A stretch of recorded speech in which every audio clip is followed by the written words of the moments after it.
एक शौहर ने अपनी नई नवीली दुल्हन को पहली ही मुलाकात में ये 4 नसीहतें की कि 4 बातों का ख्याल रखना। हम सबको ये 4 बातें सुन लेनी चाहिए। हमको भी अपनी घर गृहस्थी और अपनी अज़दवाजी जिंदगी और मियाँ बीवी की जिंदगी में ये 4 बातें बहुत काम आएगी।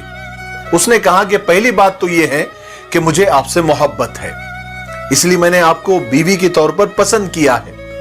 अगर आप मुझे पसंद ना होती तो मैं आपको निकाह करके घर ही नहीं लाता। आपको बीवी बनाकर घर लाना इस बात का सबूत है कि मुझे आपसे मोहब्बत है। लेकिन याद रखें कि मैं इंसान हूं, फरिश्ता नहीं। अगर मैं कोई गलती कर बैठूं तो नजरअंदाज कर लेना, और मैं भी यही कोशिश करूंगा। दूसरी बात यह है कि मुझे ढोल की तरह नहीं बजाना। बीवी ने कहा, क्या मतलब? शौहर ने कहा, मान लो कि मैं गुस्से में हूं तो उस वक्त मेरा जवाब नहीं देना। अगर मैं गुस्से में हूं और आपकी भी जबान चल रही है तो यह चीज बहुत खतरनाक है। अगर मर्द गुस्से में है तो औरत अवॉइड कर ले, और औरत गुस्से में हो तो मर्द भी एहतियात करे, क्योंकि दोनों तरफ से गुस्सा आना इसका मतलब यह है कि रस्सी को दोनों तरफ से खींचना है। अगर कोई एक तरफ से रस्सी को खींच रहा है तो दूसरी तरफ वाला उसको थोड़ा ढीला छोड़ दे। अगर दोनों तरफ से रस्सी को खींचेंगे तो रस्सी टूट भी सकती है। तीसरी बात, आपके दिल में जो भी बात आ जाए, जो भी राज और न्यास की बातें हैं, वो मुझे जरूर बताना, मुझको ही बताना। लोगों के सामने शिकवे शिकायत हरगिज नहीं करना, क्योंकि लोग अक्सर बीवी के साथ अच्छा वक्त गुजारते हैं और बीवी भी अपने शौहर के साथ अच्छा वक्त गुजारती है, मगर ननन की बातें, सास की बातें, पड़ोसन की बातें, फला फला की बातें, ये जिंदगी में जहर घोल देती है। इसलिए शिकवे शिकायत से परहेज करना। चौथी बात, अगर कोई बात उसूल के खिलाफ मेरी जबान से निकल जाए या आपको कोई बात मेरी बुरी लग जाए तो दिल में मत रखना, फौरन उस बारे में मुझसे बात करके उसको क्लियर कर लेना, क्योंकि इंसान शैतान के वसवसों का शिकार होकर दिल में नफरतें वो शैतान घोल देता है और ताल्लुकात खराब होकर फिर जिंदगियां उजड़ जाती है, जिंदगियों का रुख बदल जाता है। तो मेरी नई नई बीवी, मुझे उम्मीद है कि आप ये 4 बातों का ख्याल रखेंगे, और जितने भी नाजरीन हैं, जितने भी सुनने वाले हैं, वो भी ये 4 बातों का ख्याल रखे हूं। उस दिन अम्मी ने मुझे आराम करने के लिए कहा। मैं जैसे ही कमरे में गया तो सना, मेरी प्यारी बीवी, मुझसे कहने लगी कि यार मुझे आज बर्गर खाने को दिल कर रहा है, जाओ ना जल्दी से लेकर आओ ना मेरे लिए। मैंने घड़ी की तरफ देखा, मैंने कहा, मेरी जान 10 बज रहे हैं। सना ने मुस्कुराकर कहा, तो क्या हुआ, जाओ जाकर बर्गर लेकर आओ, मुझे बर्गर खाना है। मैं सना की मोहब्बत के आगे मजबूर था। मैं जब कमरे से बाहर आया तो मैंने देखा कि अम्मी अपने ही हाथों से अपने घुटनों को दबा रही थी। शायद उनको बहुत ज्यादा दर्द था, लेकिन मैं अम्मी को इग्नोर करता हुआ मैं बाइक स्टार्ट करने लगा। अम्मी ने पूछा भी, कहां जा रहे हो तुम इस वक्त पर मेरे बेटे?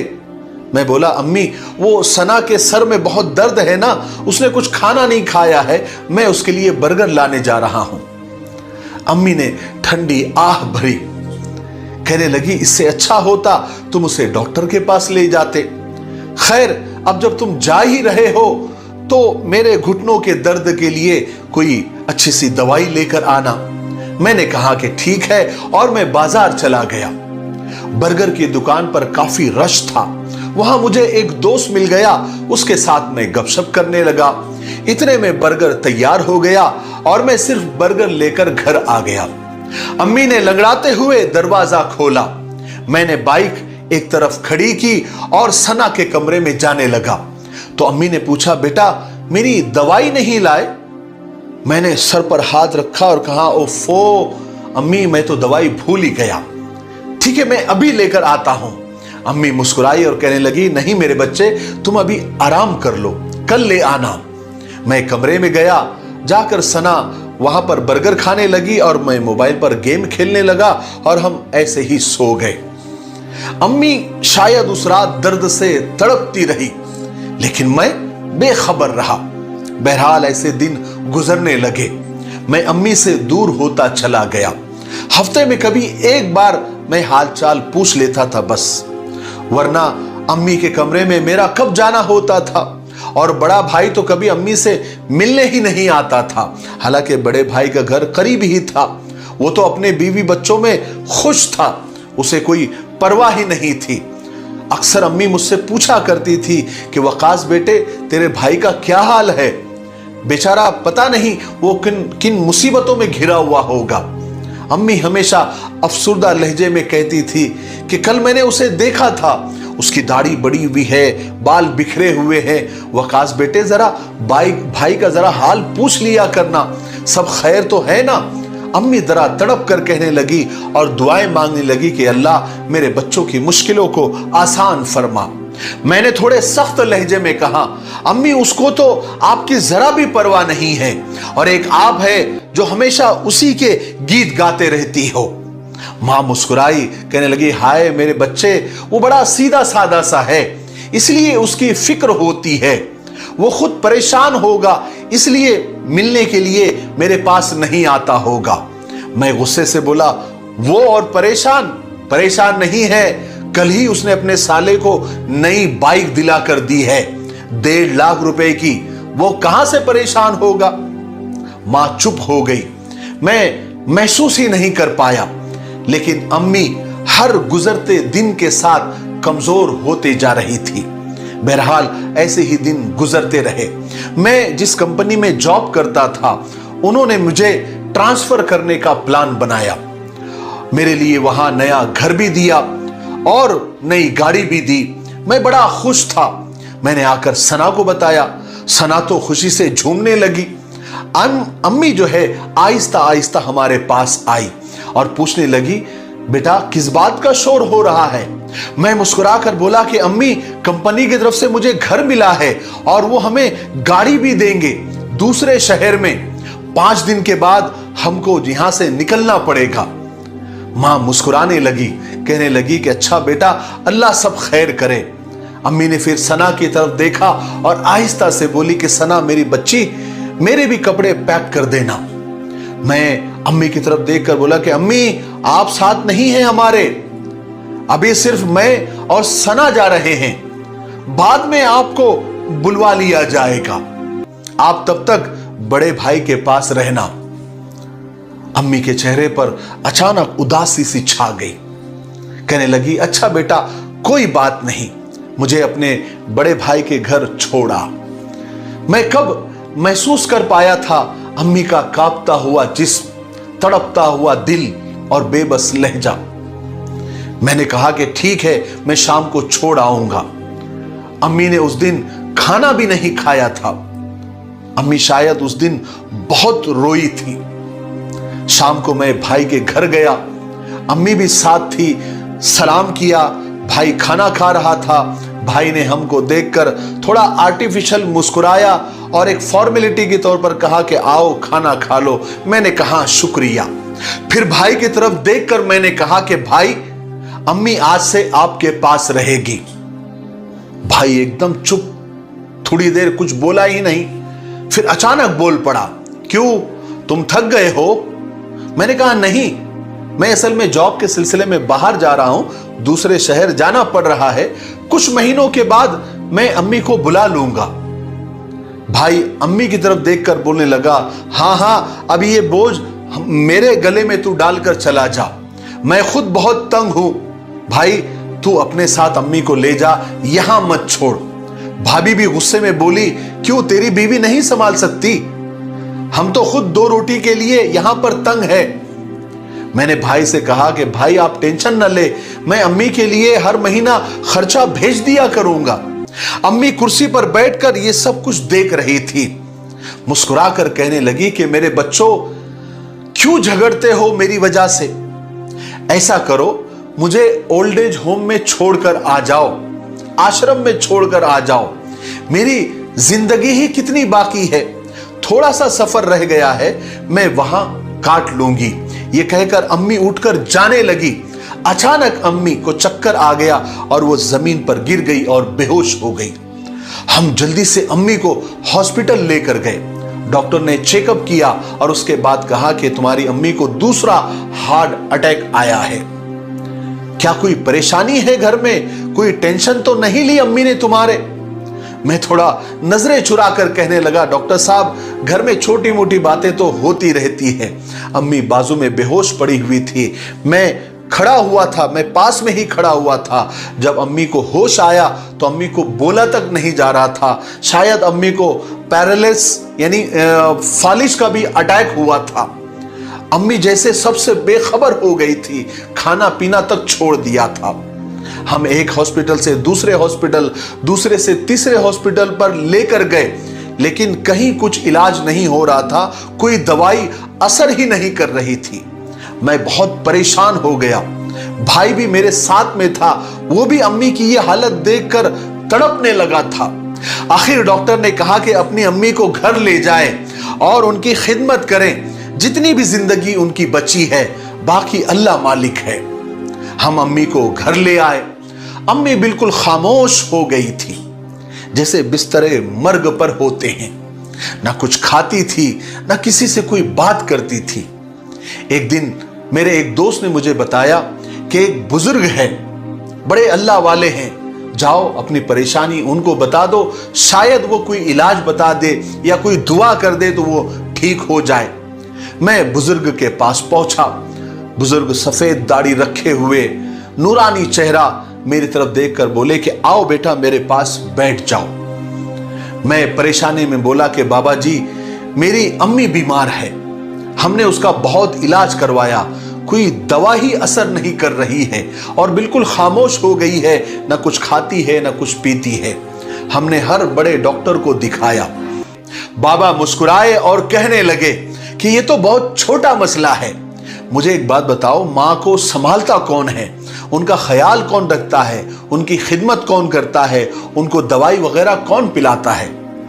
मैंने आहिस्ता से कहा कि मेरी बीवी उनका ख्याल रखती है, उनको दवाई वगैरह देती है। वो बुजुर्ग सारा मसला समझ गए। कहने लगे कि जाओ जल्दी से एक खीर का डब्बा लेकर आओ। मैं हैरान हुआ, लेकिन मैं जल्दी से गया और खीर का डब्बा लेकर आया। बुजुर्ग ने उस डब्बे में एक दो फूंक मारी और एक पानी की बोतल मंगाई, उसमें भी फूंक मारी और कहने लगे कि घर जाकर पहले अम्मी के पास जाकर बैठना और उनसे कहना कि अम्मी जान आप परेशान ना हो, आप ठीक हो जाएंगे। मैं अपने हाथों से खीर बनाकर तुमको खिला रहा हूं और ये पानी जो दम किया हुआ है, अपने भाई से कहना कि अपने हाथों से अपनी अम्मी को पिलाओ और कल आकर मुझे जरूर बताना कि क्या हुआ है। मैंने कहा ठीक है। मैं घर आया, अम्मी सोई हुई थी। मैं पास गया, आहिस्ता से अम्मी को आवाज दी कि अम्मी जान आंख खोलो। मैंने अम्मी के सर पर हाथ रखा, अम्मी को सहारा देकर बिठाया, अम्मी का हाथ थामा और बड़े प्यार से बोला कि अम्मी जान आप बिल्कुल ठीक हो जाएंगे, आप बिल्कुल फिक्र मत करो। मैंने अपने हाथों से आपके लिए खीर बनाया है और मैं ही अपने हाथों से आपको खिलाऊंगा और भाई आपको अपने हाथों से पानी पिलाएंगे और आज से हम ही तुम्हारी खिदमत करेंगे, तुम्हारा ख्याल रखेंगे। हैरानी की बात यह थी कि आज अम्मी ने एक बार भी खाने से इनकार नहीं किया था, जैसे वो रोज इनकार करती थी। एक प्लेट पूरी खीर की अम्मी ने खा ली। जब पानी मांगा तो भाई ने आकर फौरन अम्मी के मुंह से पानी का गिलास लगाया। मैं हैरान था कि अम्मी ने सारा पानी भी पी लिया।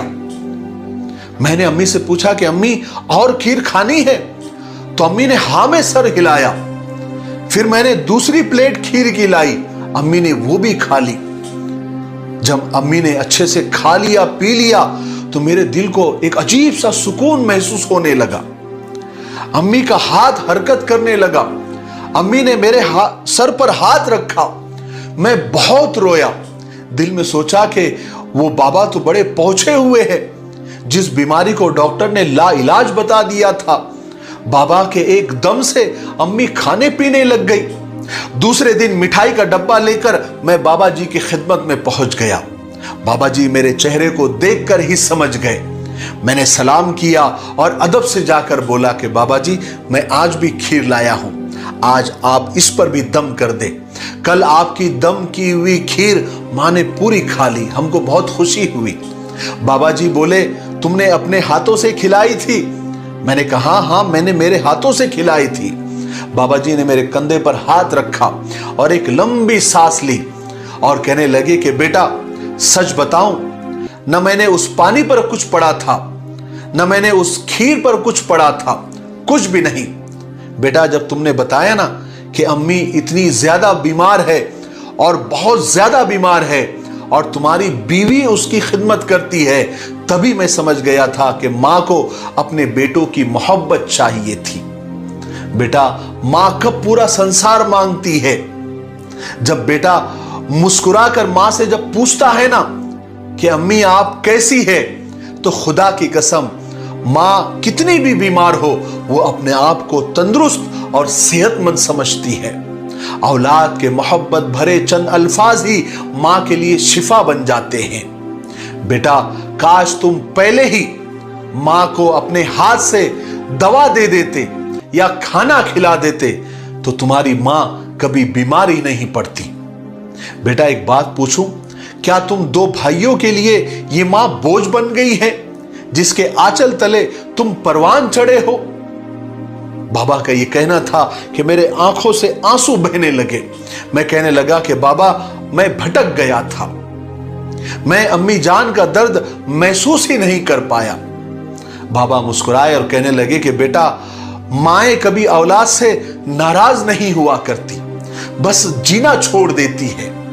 जाओ बेटा अब जाकर अपनी जन्नत को अपने सीने से लगा लो। बेटा उनसे पूछो माँ का मकाम जिनकी माएं कब्रों में जाकर सो गई है। माँ के बिना दुनिया एक कब्रिस्तान है। बेटा माँ को दवा की नहीं तुम्हारी जरूरत है। मैं तड़प उठा। उतने में ऑफिस से मुझे फोन आया कि आप कब बाहर जा रहे हैं, यानी दूसरे शहर में। मैंने साफ इनकार कर दिया। मैं कहने लगा कि मैं अपनी अम्मी के साथ ही रहना चाहता हूं। फिर उसके बाद मैं और भाई अम्मी के साथ ही रहने लगे।